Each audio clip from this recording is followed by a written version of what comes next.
Si Jessica Soho.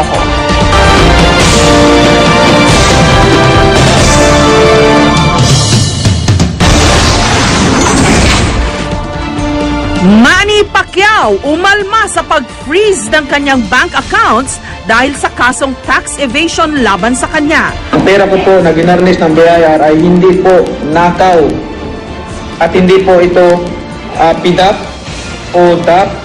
Ito po ay galing sa lahat ng suntok ko, bugbog, pawis at dugo na tiniis ko po sa itaas ng ring. Pacman nangutang pa raw para makapagbigay ayuda sa mga biktima ng Super Typhoon Yolanda.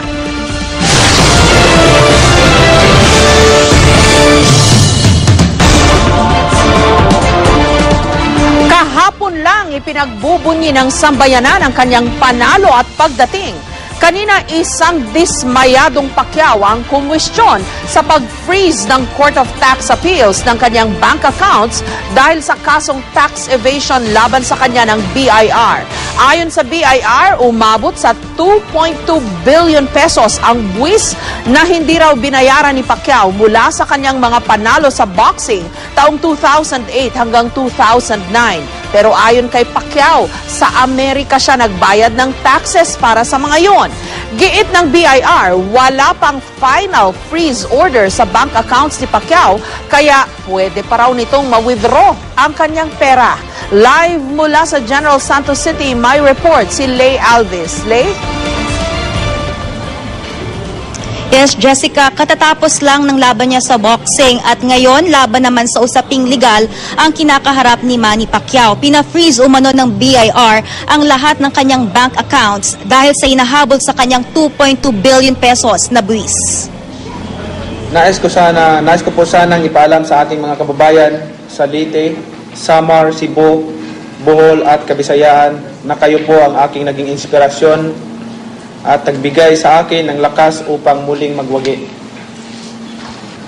Nung nangyari po yung kalamidad sa Visayas area, ako po ay nangutang ng pera para po makatulong, makapagpadala ng mga relief goods sa aking mga naghihirap na mga kababayan doon.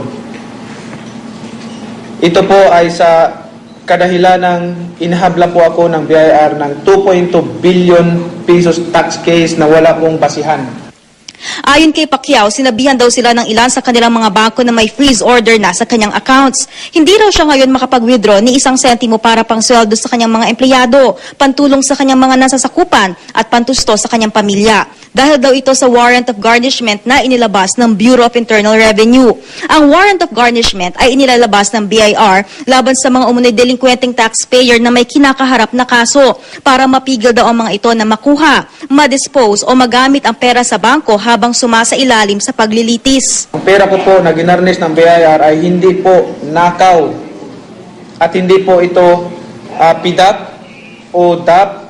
Ito po ay galing sa lahat ng suntok ko, bugbog, pawis at dugo na tiniis ko po sa itaas ng ring. Para sa taong 2012, kasama si Pacquiao sa top income taxpayers ng BIR. Pang-36 siya sa listahan dahil sa ibinayad na 22.38 million pesos na buwis.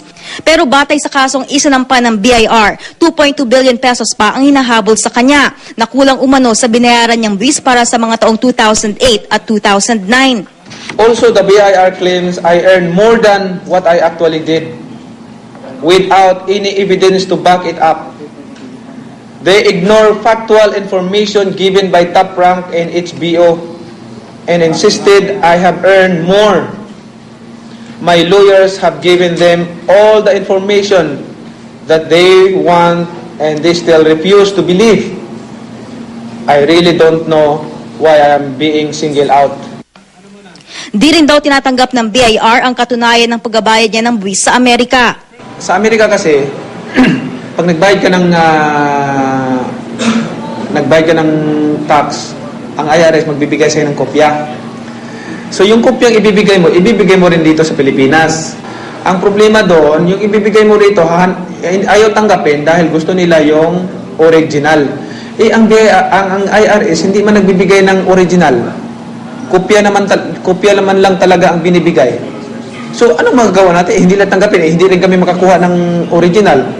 Sa pananalita ni Pacquiao, tila may naaamoy siyang politika sa pangiipit daw sa kanya. Usap-usapan ng national position ng tatakbuhan ni Pacquiao sa 2016. Kung anong posisyon, di pa masabi. Pero kanina ay sinabi niyang wala sa isip niyang tumakbo sa pagkapangulo. Sana po ay kalimutan muna natin ang politika at magtulungan tayong lahat para maibsan ang paghihirap ng ating mga kababayan. Jessica, hinihiling ni Manny Pacquiao sa BIR na huwag nang ipa-freeze yung kanyang bank accounts at properties dahil hinaharap naman daw niya yung kaso. Jessica.